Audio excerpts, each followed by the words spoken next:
All right, let's get started. Hello, everyone. Welcome to the No Fear Job Search webinar series. My name is Linda, and I'm the marketing coordinator at Jobscan.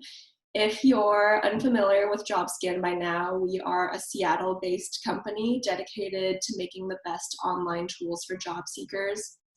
We put this No Fear webinar series together in response to really all the uncertainty and stress in the world, and especially the job market right now. Our goal with this series is simply to get as many job seekers as we can in front of the people and the tools that can help them today. And today's webinar is the last in the No Fear Job Search webinar series, unfortunately. Today we have Victoria Ipri presenting on how to make your LinkedIn a recruiter magnet. All these sessions are recorded, so if you missed any that you wanted to attend or just want to rewatch them, we are uploading all of them to our YouTube channel. They should all be up in the near future, and you can find the recordings at jobscan.co/no-fear as we upload them.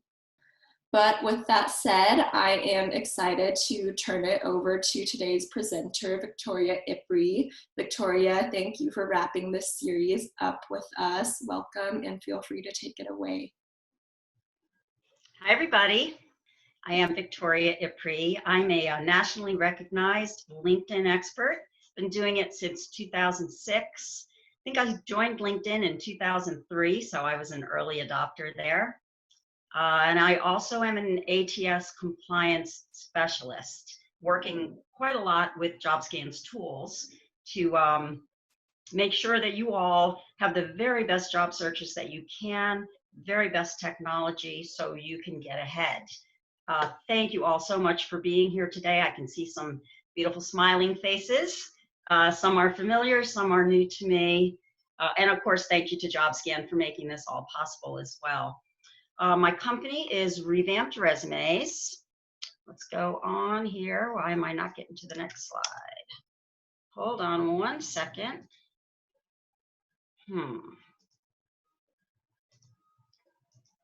There we go. Okay.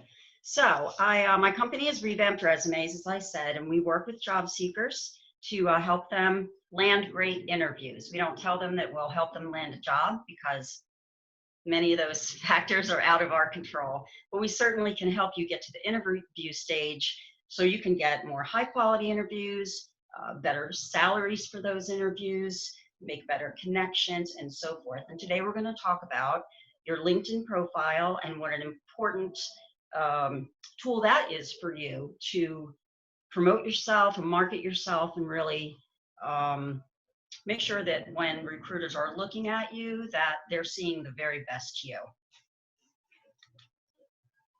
So I like to say that it's you versus the pickle, basically. This is a marketing thing, right? Most people, especially if they've been employees of companies for a while, they don't think so much about themselves as a product. But you are the product, you are the brand.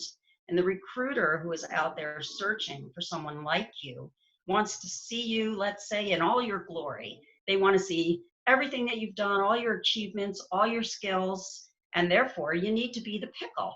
And what I mean by that is that if you go into the grocery store and you walk down the aisle where the condiments are and you see a jar of pickles on the shelf and you're like, oh, that's the one I'm going to buy. Why are you going to buy that jar of pickles? Either you like the way it looks, or you've had it before and you like the way it tastes, or someone said, hey, next time you buy pickles, buy this brand. So your job as a job seeker is to be the pickle. In other words, you want to be the one that's chosen by the recruiter as the person having the top skills for the open job that they have. So keep that in mind. If you don't like pickles, you can say mustard or come up with some other kind of condiment if you like, but I'm sure you get the point. So as we move forward as pickles, I want to talk for a second about passive recruiting. If you've ever been contacted by a recruiter when you are already working at a job, and maybe you're even happy in that job, and they emailed you or called you and said, hey, I have a great opportunity for you, and you thought, why are they contacting me when I already have a job?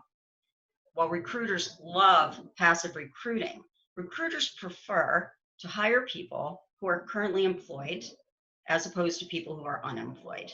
And the reason they do this is because employed people, they feel, tend to keep their skills sharp, they're involved in their industry, they may be furthering their education in their particular area of skill. So they like to hire people who are employed. It's not such great news for all of the people who are unemployed right now. This is a very different time that we find ourselves in, so that rule may not apply as strongly as it has in the past.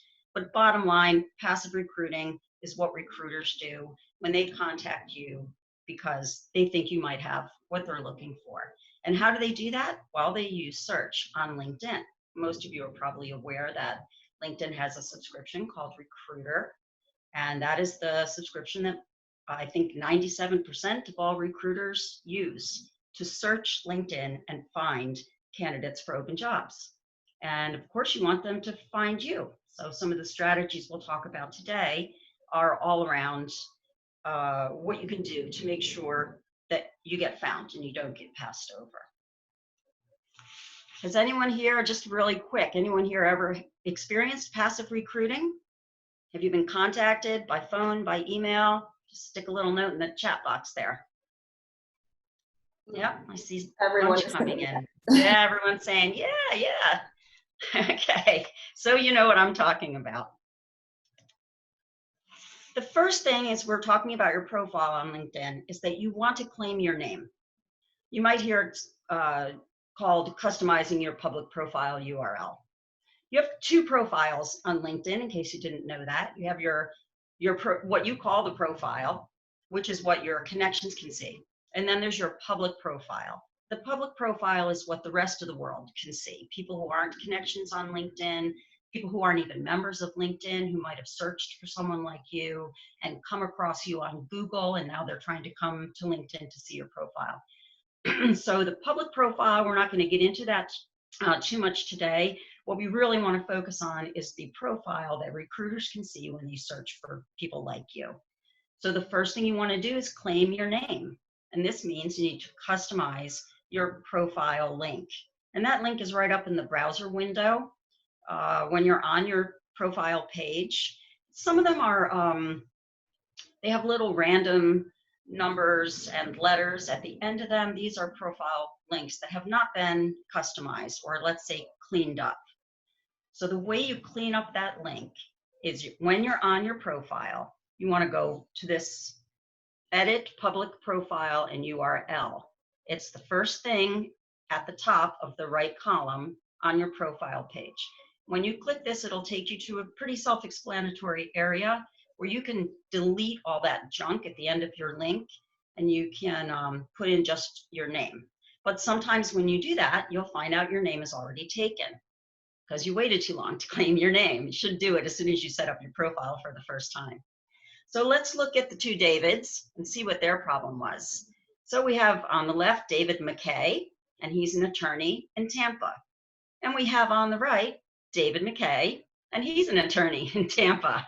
So both of these people, as they built their profiles, they wanted to create their public profile link. And that's fine. One has an A in his name, the other one doesn't. They might have run into some trouble there, maybe not. But even if they spelled their names correctly and created their profiles, it can cause a great deal of confusion for people who are searching for them. You know, you meet David McKay, let's say at an event, and you say, wow, he's an attorney, I really need his help. You go to look for him on LinkedIn, but you put in an A or you leave off the A and you're on the wrong David McKay. So the point here is that you don't want to lose out on attention from a recruiter because your public profile link is confusing. So if you have a name that's already been claimed, which you'll know because when you go to edit it, you won't be able to get it, then you want to do something like put your middle initial in. That might make a difference. Or you might want to add maybe a city at the end of your name. A lot of people do that. Or you might want to add a defining word like attorney or accounting or marketing. Just keep playing with it until you get a link that is available to you that speaks to who you are. Because remember, you're going to use this link in your email signature. It's the link that's going to get passed around for all the marketing that you do for yourself on LinkedIn. So you want it to be clean. You want it to be a link that's understandable and something that you're proud to share. So keep the two Davids in mind when you're creating your link. Yeah, Victoria, we have a question from Andrew here asking, Okay. do links with dashes between your first and last name have better search results, or does it not really matter? My understanding is that it doesn't matter. There used to be a time where you couldn't even get the dashes in your name. They wouldn't accept it. Now, suddenly, maybe because now they have 650 million members, they've had to allow the dashes in there. It looks a little bit better with the dashes. It's not such a, run-on sentence, but it's not absolutely necessary, and I don't think it affects search. Thank you. Okay. So what are the most important profile sections? There's a whole bunch of sections on there, as you know, and there's additional sections you can add, like volunteerism and various things. So the most important sections are the top card, the very top part, and we'll be talking about each of these in more detail. The about, which used to be called the summary, your contact info, really important. The recruiter alert button, some of you may know of that, or maybe you've never heard of it. Endorsements and recommendations, and of course, your job experience. But first, before you even begin working on your profile, I want to recommend to you that you shut off your profile edit notifications. On LinkedIn, they love to tell everybody what you're doing all the time if you don't set your settings properly. If you don't take your birthday out of your contact info, you're going to get a million happy birthday emails. If you change a job and you allow that to be broadcasted, you'll get a million congratulatory emails as well. So if you don't want people snooping on you, let's say, while you're editing your profile, what you want to do is click on the little me icon that's in the black banner at the top of the page. It has your tiny little picture in it. Then you want to go to Settings and Privacy, then Share Job Changes, which I've highlighted down here with the arrow. This is what you'll be looking for. Then click How Others See Your LinkedIn Activity, and then toggle the little button there to off. And that way you can make your edits as you wish. There will be no notifications going out. One point I want to make, people often say, can I hide my profile? You can't really hide it. I mean, you could set your settings to private, but your profile's still viewable to a degree. So just keep in mind that after you've made the changes, anyone who's a first connection of yours can see your entire profile. So just keep that in mind, that there's no way to actually hide it forever. And regarding this little button that you're shutting off, I feel you might as well keep it off. There's no reason why there are any edits that you would do that you would want people to be notified of. So just leave it off. You don't have to think about it in the future. So that top card on your profile is your banner image, your photo, your headline, your contact info, and your the link to your profile. So let's go through these just briefly and talk about best practices for those. Your banner image. We get this question constantly. How do I get an image to go in that blue sort of standardized space that LinkedIn provides? What we use, my favorite tool, is 123rf.com. It's an image site, just like Shutterstock, or there's a whole bunch of them. They're fairly inexpensive, which is why I like to use them. I think it's $1.20 per image, something like that. And then also Canva, which many of you may be aware of or have heard of. Canva is a really user-friendly design tool. So you could literally go into Canva, choose the template that they already have ready for you that fits the exact size of the banner image, because that is a weird size up there, and drop in your image, then save it, go back to your profile and plug it in. Could not be any easier. So if you do it that way, I think you'll find it's a lot less hassle to get the image at the top of your profile that you really want. Your picture, smile, gotta smile. People like smiles. You want to appear warm, you want to appear friendly, you want to give the impression, hey, you can contact me, we can connect. If you look all glum, or you look even angry. Some people look angry. That's not the impression you want to give to a recruiter who's thinking about potentially hiring you or setting up an interview with you. We're going to talk more about the headline and how to make it the best it can possibly be. You'll see there's one example here that you can apply to yourself. The headline, you have 120 characters. That includes spaces, dashes, bullets, anything that you put in there. So you have to count all those. And you want to make sure that your headline is really keyword rich. LinkedIn will create for you this headline here, whatever your job title is, whatever is the name of the company you work at. A lot of people just leave that in there. The problem is that you have 120 characters to work with, and that's some valuable real estate right there. So you want to use as much of that space as you can with keywords that others, including recruiters, might be using to find someone like you. If you just put co-founder and principal or whatever your job title is with the name of your company, you're really diminishing your chances of getting found. And we don't want to do that, right? We're here to figure out how to boost that. We're going to talk about that just a little bit more in just a moment. By the way, I also wanted to mention, I use the word recruiter over and over, but that means recruiters, headhunters, contingency firms, on and on, whoever is working in the HR and staffing business. Victoria, Okay. we have a couple questions regarding the banner here. Jennifer asks, what are your tips for selecting that banner photo? Should it be professional, personal, etc.? You know, people who run their own companies often will use that area as a branding space, and they'll put, I mean, I do it myself, they put words there and so forth, phone number.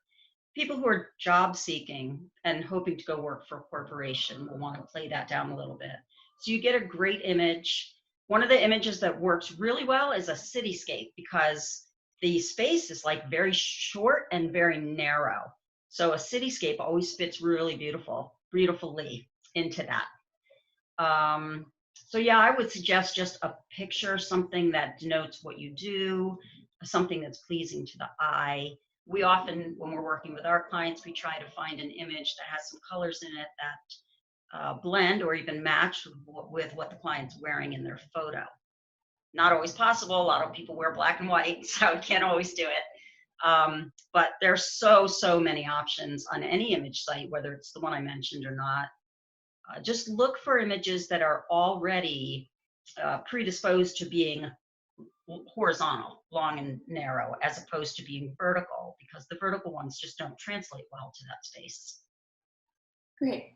And Victoria, do you know if you can get the banner to show up on mobile as well, or is that only a desktop setting? On Google, in a search? Google where? If you can get the banner to show up on like the LinkedIn app on your phone, or can you only see banner image? Definitely, yeah, banner image shows up on the mobile devices. Okay. Yep, absolutely. Might be a little truncated due to space, but yes, the banner image will show. Yep. Anything else on that? No, thank you. Okay. I also wanted to mention that it's good to be a little bit different to stand out, but you don't want to be so different that you shoot yourself in the foot, so to speak. So you'll see these profiles where people, instead of their actual job title, or maybe in conjunction with their job title, they'll say ninja or guru or happiness officer or literally office thug, I've seen a few times, and digital overlord. If you search digital overlord on LinkedIn, you'll be surprised how many profiles pop up using that word, those words. The problem with these is twofold. One is, it doesn't really make you look good. It looks unprofessional. To most recruiters, they would say, yeah, I don't know, do I really want to hire that guy? Now, in a really creative setting, they might be useful, but that's the only exception I can think of. And the other thing is, these words aren't searchable at all. And the whole goal of the work that we're going to do on your profile, or the work you'll be doing on your profile, is to pack in as many keywords, as much vital information about yourself that you can. So don't use the space on the profile for silliness. Be serious, be professional. You can show a little personality, but definitely within professional confines. So the About section, which used to be called the summary of the profile, actually is the most overlooked part of the profile that does not get completed. The reason is most people aren't very good about talking about themselves. They don't quite know what to say. For a lot of women, it feels like bragging to talk about yourself. For men, they might throw in a bunch of bullet points. But if you're not a creative writer, you don't have those kinds of skills, it might be hard to write an about section for yourself. But don't ignore it, because you can pack it with keywords and it can become a real vehicle for you getting found in search. It used to be 2,000 characters in the summary. Now it's 2,600. So you can say even more about yourself and introduce yourself and your achievements. Use complete sentences. Write in first person. Don't write about yourself like using your name. This is an opportunity on LinkedIn for you to really connect with other people, and it's way too formal to use third person writing. You also want to show, don't tell. And we say this for resumes as well. We can all say things about ourselves. I'm the best at this and I excel at that and I'm superior in this thing. Everyone says that on their resumes and on their profiles too, but recruiters read through all that. They don't care what you say about that. What they want to see is the proof that you can do what you say you can do. So as you're telling your professional story on LinkedIn, really tell people how you did what you're stating you're so good at.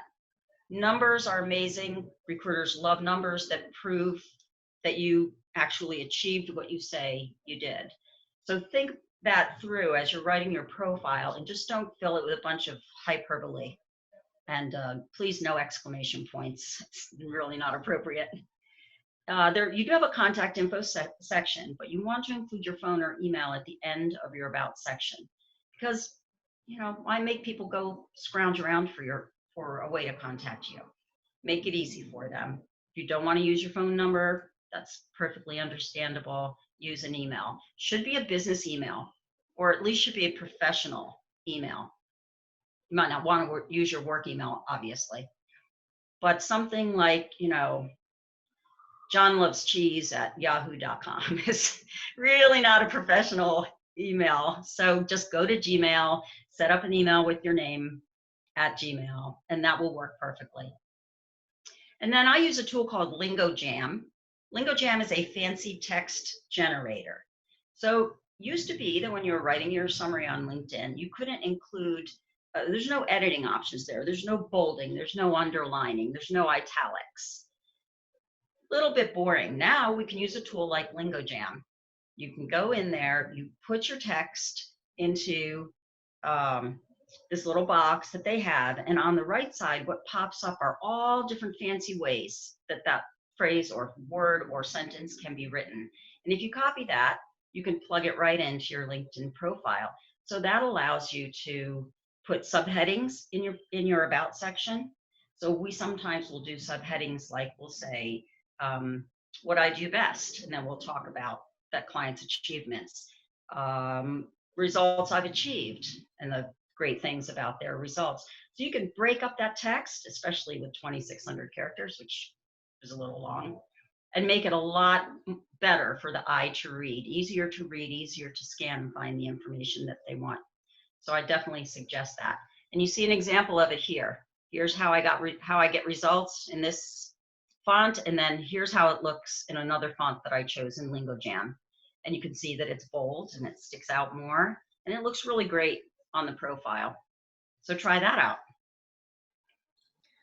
Victoria, how long do you suggest the about section being? Should people try to utilize all 2,600 characters, or? I think this section should be as long as it takes you to meaningfully explain who you are, what you do, what outcomes you've produced, and how you can help your next employer. So if you can do that in 2 paragraphs, then do that. If it takes you 4 paragraphs or the whole 2,600, you can do that as well. But do remember, people have very short attention spans these days. So if you work on making the content of your about section full of value about who you are, you probably won't need to use the whole 2,600 characters to get your point across. Anything else on that? No, thank you. Okay. So keywords, we get asked a lot. How do you know what keywords to use? Okay.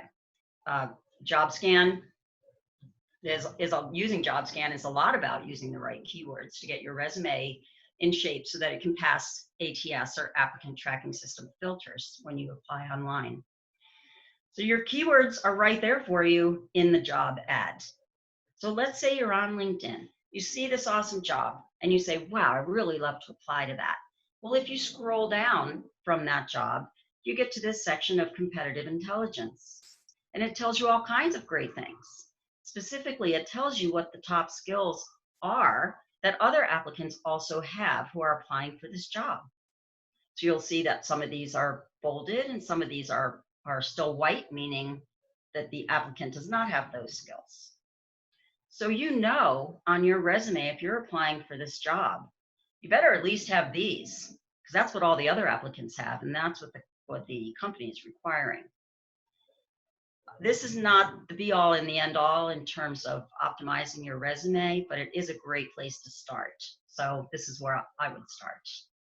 You can also see where you rank in terms of all the other people who have applied, and also how many other people applied. 243 applicants for a specific job where you might be a 50% match. Depending on your point of view and what you're trying to achieve, that might not be a good one for you. You might want to choose a job where there are less applicants and you are even more qualified. Super important, and I could say this practically on every slide, for you to be hyper vigilant about making sure that the jobs you apply to are jobs that you specifically have the skills for. You don't want to just go out there willy-nilly and start applying to everything because you're starting to panic or feeling a little desperate. That is not going to help you. It's a waste of your time. The recruiter won't even see that resume. So a much more targeted focus in job search can really help you land a new job, especially if you're not really getting such great results already. You'll see some skills section here, seniority level of people who are applying, and you'll see how your education stacks up. So all of this tells you right here what you better have on your resume before you send that over. Were you going to ask a question, Linda? Yes, is this a premium only feature? That's a very good question. I did not look at the free one to see. So I would say yes, this is a premium feature, the competitive intelligence. And we're going to talk in a minute about those premium subscriptions and whether you do or don't want to go down that path. I'll share with you some of the things to think about in terms of paying for a subscription. So here's a search a recruiter might do. General manager, department store, more than 10 years experience within 100 kilometers of the city. Okay. That's the kind of search that recruiters are putting in, a basic search. There's lots of other tactics that they use, but that will help them find people who match what they're looking for their own candidate. So the recruiters are working on one side to find you. You're working on the other side to get your resume out for the right jobs to the right people. That's how atoms work. You're going to smash together and you're going to be a match. So this is where it all starts, really, on LinkedIn. In terms of headline variations, we're asked this a lot as well. And as I said earlier, the headline is the very best place for adding in keywords that enrich your visibility to your LinkedIn network and to recruiters who might be looking at you. So here's a generic one, as we talked about, just your job title and the company you work at. Here's one that's better. We've got compliance manager. We've taken out the company because it's probably not that searchable unless you work for a really big brand.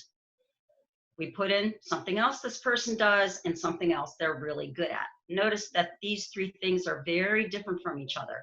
What we're trying to do is give the reader a well-rounded view of who you are across lots of your best skills. So you don't want to name three same things. You want to name three different things in areas where you excel.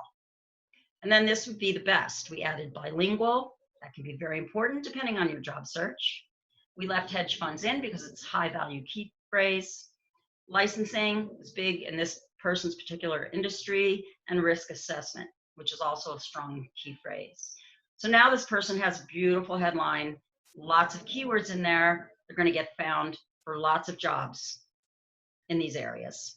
And then you pick and choose which ones you want to pursue, which would be awesome if you could get all the recruiters coming to you instead of you, sweating it out trying to get them to pay attention to you.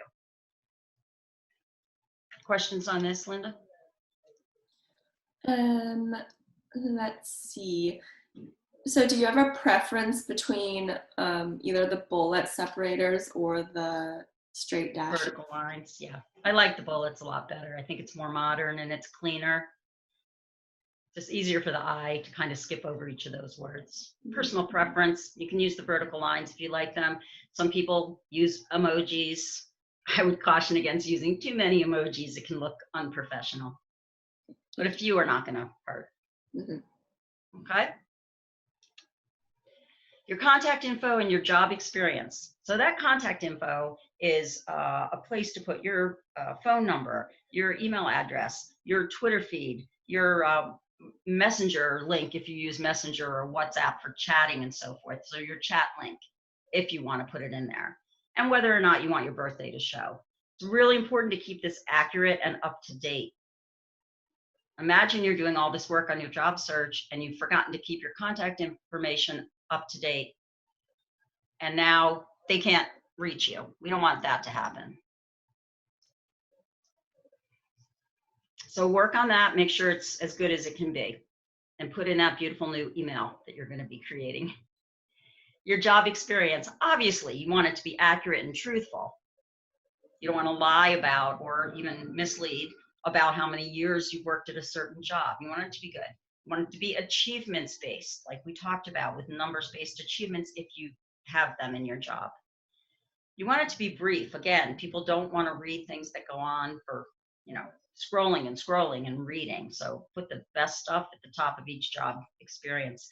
And wisdom today is that recruiters don't care too much about what you did 10 or more years ago because things change so fast. Technology, imagine how much technology has changed in just 10 years. So if your older jobs are really germane to how you got to where you are today, you might want to put them in. But if they're sort of diverse and you've moved on and you're now working maybe in a different field or a different industry, I would say leave them off. And that's what we do with our clients.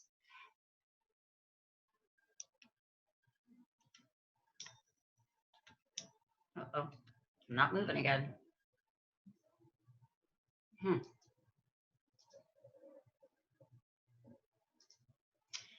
Have to just click a different button, I guess. Now, some of you may be aware of this and already using it. Some of you may not even know it exists. And that's what I call, or what a lot of people call, the Recruiter Alert button. Recruiter Alert is also called Open Candidate. You can turn it on from the edit area of the top card. So that little blue pencil in the top card area. It's private to a degree. We're going to talk about that. It's easy to turn on and off as you wish. If you are stealth job seeking, in other words, your employer doesn't know, you don't want your company to know, and you don't want to turn this button on, because even though they say it's private, it's visible to recruiters at your own company because they're recruiters and they're using LinkedIn. So think about that. If you're stealth job seeking, don't turn it on. Make sure you fill out the form completely with the jobs you're looking for and a little bit of information about you, a bunch of questions, just sort of follow the lead on the page and answer those questions thoroughly. The more information you share, the more the recruiter can know whether you're a good candidate and whether you're matchable to the position that they are offering. And then make sure overall, this is true always, but especially if you're going this deeply into your job search on LinkedIn, that your resume, your profile, and the information you put on this form are all aligned. They tell the same story about your career. The dates are the same. The job titles are the same. You really don't want to, create any questions.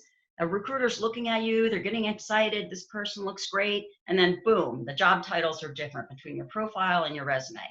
Don't want that to happen and create any reason for them to doubt whether or not you're the great candidate they think you are. So make sure you get all that together. Okay. Oh, I just wanted to show you guys what that sort of looks like when you go in to work on that recruiter alert section. So you're going to see this word intro. You're going to click this little plus sign here, and then the form is going to open up. And then here's the form, the starting of the form anyway. It's going to look like this. Tell us what kind of work you're open to. So it's easy to do. You just have to know where to go to do it. Endorsements and recommendations. So many people say to me, endorsements are so trivial. I don't even show them on my profile. They're just stupid. They are so not stupid. Endorsements are keywords or tags, if you will, that LinkedIn's algorithm uses to figure out who you are professionally. So the first 3 or 5 of the endorsements on your profile, you should be pushing constantly. You can come up with a little plan. There's various ways to do it, to ask people to please come and endorse you on your profile. The more people who endorse you for a particular skill, the higher your visibility on LinkedIn. So endorsements are super important. And recommendations, I mean, all of us shop online now. If you go online and you're looking for a product, I know what I do. I look at the reviews first to see what people have said about it. And wow, I saved myself a lot of money sometimes on things I was planning on buying that the reviews were not so great. So the recommendations on your profile are just like online testimonials about products. You do have to click a little button. You go to the profile of the person you want the recommendation from, and you click the More button, which is underneath their name to the right, and that opens a little drop-down box, and you click on Request a Recommendation and just follow the prompts and fill out the form and request the recommendation. So we do that regularly. It's been one of the single most helpful things, I think, on LinkedIn that has helped our business to grow and get better visibility. We have lots and lots of recommendations, probably over 100 now. And we've earned business because we had so many good recommendations as opposed to some of our competitors.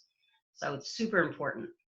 Just ask people you've worked with, former bosses, you know, people who can speak to you as a professional, not necessarily personally, but what you can do in the workplace.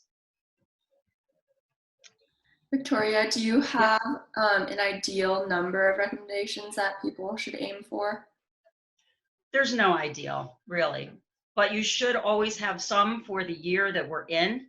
Someone goes to look at your recommendations and they're all 2018 and older, kind of looks like you haven't been doing much. So you want to definitely get them to be updated for 2020 if you can. I mean, even 3 to 5 recommendations that are gathered throughout this year would be plenty. There used to be a rule on LinkedIn that you had to have 3 in order to have 100% complete profile. I don't think that's necessarily the case anymore, but 3 is always a good number to have. And I think it's the first 3 that show without the reader having to click a see more button. So those first 3 are important. And I just wanted to point out for those of you who maybe don't have a resume yet, or you're trying to get something together quickly for various reasons, you can click this More button right here on your own profile, and you'll see this Build a Resume. So how this builds a resume is that it pulls information from the profile itself. Therefore, your profile has to be good. It has to be sharp. It has to be accurate. All the things we talked about before you go and build this resume. But just so you know, that option is there for you if you need to use it. Building recruiter relationships. Start with connections, build relationships. Multiply your age by 10, and this is how many connections you should be shooting for if you're new at gaining connections. The more connections you have, the more you'll get found, and the deeper levels you can go into the second and third connections that you have. It's kind of like a cake, you know, it's layers of cake on LinkedIn. And those people can be very valuable to you. Don't spend all your time on job boards. Make a plan, spend some time building relationships with people and trying to get in touch with recruiters. There are a bunch of strategies around how to do that. We don't have time today to go into all of it. You want to be leveraging your network all the time so you can get in front of recruiters who may have a great job for you. Remember, most recruiters work for the employer, not for you. So always be thoughtful and respectful and cognizant of their time if you should be lucky enough to get a phone call with them. If you can suggest to a recruiter people you know that fit an open job that they have, that would be awesome. You're not asking for anything. You're simply doing a favor and saying to the recruiter, hey, here's someone who could be really great for you. And that's memorable. They'll remember you for that. Instead of asking, they get thousands of emails a day from people who say, can you help me get a job? I want to apply for this job. I saw you had this job. Where do I send my resume? It's just not the way to approach it at all. You want to approach it with value. You can search recruiters on LinkedIn. You would go to LinkedIn, put the word recruiters into the search bar. Then you're going to see this bar come up here. It's going to ask you, and this free, people have this free, subscribers have this too. You're going to click this all filters button. And from there, you're going to choose your industry. Got a couple of options here. When you see the recording of this, you can come back and try this. When I did this exactly as it's showing here for my own network of first, second, and third connections, there were 367,000 results. So then you would want to go back to locations and narrow that down much further, obviously, for yourself. One big tip, read your homepage. Get on there, browse through it every single day because recruiters post there with open jobs that they have. And you just might find perfection. So get on there and browse that page and see what's going on with your network. Do not approach a recruiter with, can you help me? Any kind of question around, can you help me? They can't help you. You can only help yourself. They're busy, busy people. So what you want to do, and what we've been talking about today, just to drive this point home, how can I make myself more accessible, more valuable, more visible? And all the things we talked about doing on LinkedIn today, and there's so many more we haven't touched on, will help you to get there. These are all a good way to start. We do have this free report, Talking to Recruiters, How Not to Screw Up. So if you'd like that, come to my profile, connect with me. I'll send, let me know you were here at the session today, because only the people on this session who are getting this report. And I'll send it over to you. Do learn about new opportunities. Do look for ways to help recruiters with referrals. Become a resource instead of a help me. Do not ever approach a recruiter. Oh, sorry, a little typo there. Before doing your homework. You can use LinkedIn to do homework on these recruiters, or Kennedy Information also offers a directory of executive recruiters for $60 and an online version at Recruiter Redbook, if you really want to get deeply into finding recruiters. And my final thought, what's LinkedIn subscription is best for me? With a free subscription, your search limits are capped. You can only search so much before they cut you off. You can only see the last 5 people who viewed your profile. You don't get in-mails, which are emails you can send to anyone on the LinkedIn platform, whether you're connected or not. You don't get open profile, which allows other people to connect with you, whether you're connections or not. And there are no special tools or features. If you're serious about your job search, and I get nothing out of this, I'm just giving you my best advice here, I would choose the premium career subscription. It's $30 a month. Your first month will be free. And then you can just try it, find out what all the functionality is there. It'll help you to be more visible on LinkedIn because you have that premium subscription. As I said, you have 30 days to try it out. But make sure if you're going to cancel that first free month, that you cancel 5 days prior to the end of the 30 days because LinkedIn's billing systems are slow. So if you wait until the last day and you're like, hey, customer service, I want to cancel, you're going to get billed for that first month. And trying to get your money back is no fun at all. So just set yourself a little reminder in case you decide you don't want to keep that paid subscription. Thank you all for joining me. I know we ran through this fairly quickly. I invite you all to connect with me. That's it for me. Linda, back to you. And yeah, let's move on to some questions. We got a lot throughout your session here.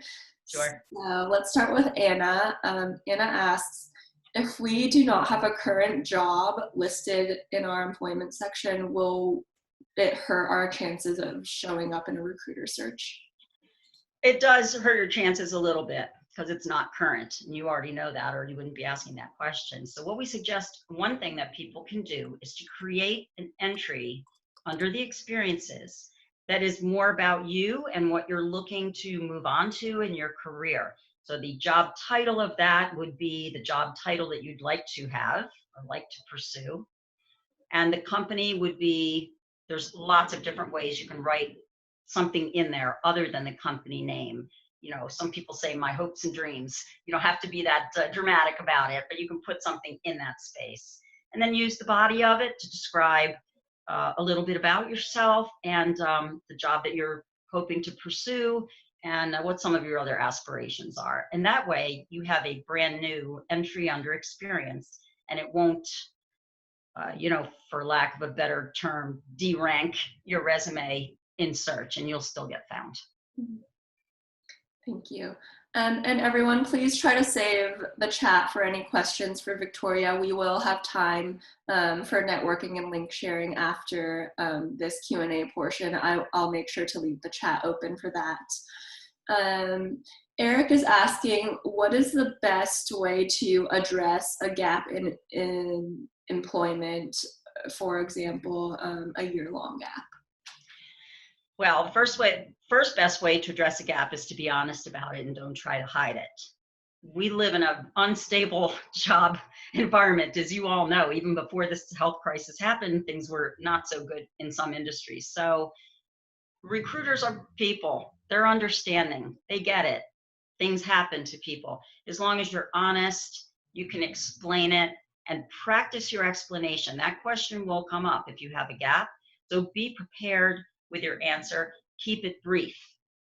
And don't go into, long detail about what happened to you. That's the best way to handle it. Mm-hmm. Tell the truth. John asks, what is the best way on LinkedIn to show self-employment while being a full-time employee at another company? That's a toughie because the LinkedIn profile template is not very forgiving. They're the largest social professional networking platform on the planet, and yet the profile template seems to be built only for people who are employees. So what you need to do there is have two different job experiences, one for the self-employment that you do and one for the employer you're working for. You can have dates that are the same as another job, so that's not a problem. But I do suggest that you don't create that self-employed section unless it's germane to the work you're doing and or the work you want to pursue. So if they're really diverse, you're better to leave it off if you're looking for a job, as an employed person at a company. Mm-hmm. So think about that. Right. Mark asks, is it best to list your actual job title, or can you use one that matches the job you're wanting? I think he is talking about the headline. Yes. I think I have to say that would be a decision on an individual basis. It's true that, especially in technology, there may be two jobs that are very much the same, but the job titles are very different from each other. So I would suggest using the job title you want, as long as it's not a far cry from what you've already been doing. It's not going to hurt you. And on the resume too, we do this with clients. Sometimes we'll adjust the job title so it's closer to the kind of job they're going after. So yeah, I think it's acceptable to do that. Yeah. Farouk asks, can we use the same achievements from our resume in our LinkedIn summary? Yes, absolutely. So when you're, let's say, copy pasting, which is the easiest way, from your resume into your profile, you can do that. You can copy paste from your resume, but then you want to tweak it up a little bit. Your resume entries might be a little bit long. Again, you want to be brief and succinct on LinkedIn and share the most important information about yourself. Your LinkedIn profile is an introduction or a first impression to a recruiter to make them want to engage with you. If you get the interview, then your resume is kind of more of your story with more details about what you've done. So don't think about LinkedIn as being exactly like the resume. Change it up a little bit. Use that lingo jam, those fancy text generators. They can be great when you have a lot of content in one box. And don't tell the exact same. Don't use the exact same words to tell your professional story. You can get a little more creative on LinkedIn. And bullets are great, by the way, because it really helps when you're looking down a long list of job experiences to pick out the most important things that you've done. Nice. Lisa asks, is there a situation, or is there ever a situation when you should have two different LinkedIn profiles? For example, if you've worked in completely different fields or industries, Right. and moved into both. It's a violation of LinkedIn's user agreement to have more than one profile. So this is asked a lot because let's say a person, is self-employed in one industry, it's a side hustle, and they have a regular job during the day. They want to build network and connections at each place. But if you can do it, a lot of people have more than one profile, but if LinkedIn discovers it, they'll ask you to take down one of them. And then you're going to lose all those connections. So it's better not to even start with that. Yeah, that would be really unfortunate. Yes, very. Let's see, Victoria, are there any hashtags that job seekers should use on LinkedIn? Yes, lots. Yeah. The hashtags are great because they help people find the specific content that they want on LinkedIn. So you can go into that search bar, put your hashtag in, whatever it is, and then click content, and you'll find all the content on LinkedIn related to that hashtag. So the list is too long for me to tell you all the ones you can use, but if you go to the home page at the top where it says write a post, you would click on that as if you're about to post something on LinkedIn. If you start typing that hashtag into that section where you would write the post, a drop-down shows up with all the hashtags being used on LinkedIn that relate to what you're starting to type in. So that's the best way to find which ones are being used on LinkedIn and which ones are most prevalent. Nice. Yep. Olivia asks, where or how should you indicate wanting to switch sectors or industries in your profile? Right. You don't want to put it in your headline. We don't want to put open for opportunities, seeking new challenges, career transitioning in the headline. It's a waste of valuable real estate that you could be using with keywords, and it's not searchable. No one sits down and searches career transition. So no recruiter does anyway. So you talk about it in your summary. That's where you talk about where you've been, where you are, and where you want to go. That's the best format for writing that summary. And so in the where you want to go part, you can start talking about what you want to transition to. It's perfectly acceptable there. Anissa asks, what should the summary section look like for a recent college graduate? That's a great question because they might not have a lot of job experience to talk about. Any volunteer work, anything you've done, whether it was paid or not. If you helped a neighbor to do something that you can now apply to the kind of job that you want to go for, that is all valid. All of it's good. So work on telling a little story about yourself. You're going to go a little further back in time than someone who's maybe been working for 20 years because you don't have that breadth of experience. So talk about who you are, what your future goals are for your career, why you chose that career. You could talk about things like, I'd love to one day travel to XYZ country and help the so-and-so population. There's really a lot more flexibility and freedom for people who are new grads or don't have a lot of job experience to share who they are because they don't have a lot to share about the work that they've done. So, be a little creative. It's perfectly fine. And you don't have to go on for 2,600 characters. One or two solid paragraphs is plenty when you don't have a lot of job experience.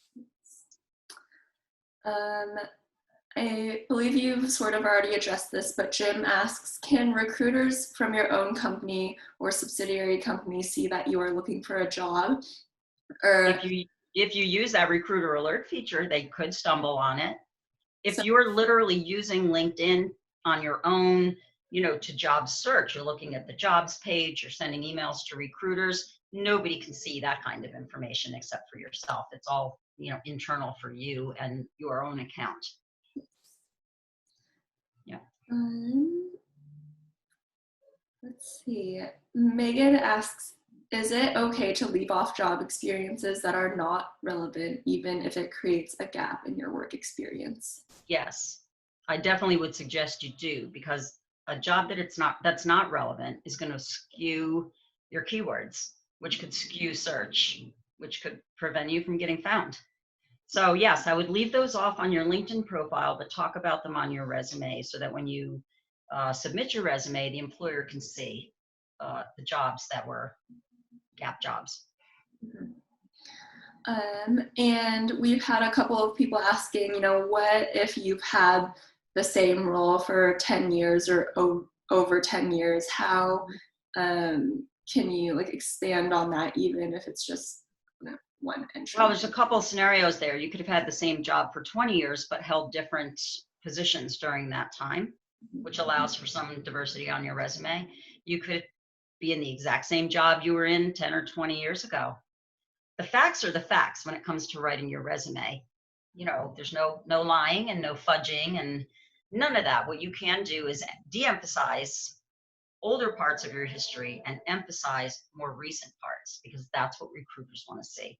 And one of the easy ways we do that you can do too is what we call front loading.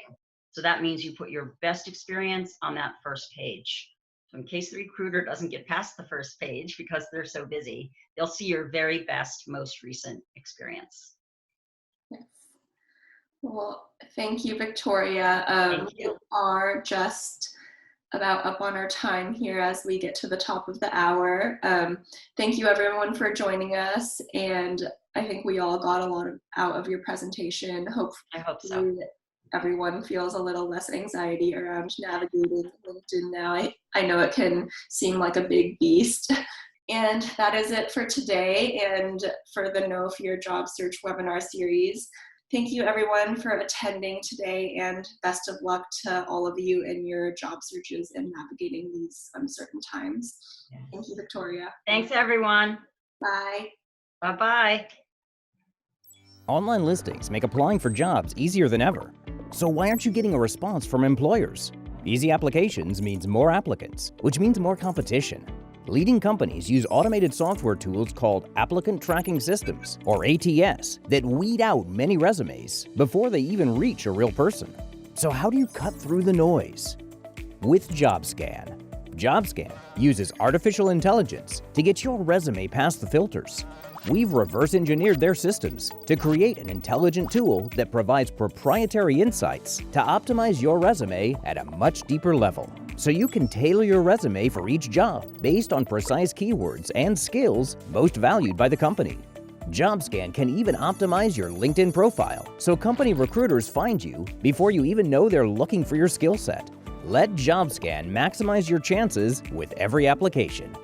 Register for your free account and run your first scan today.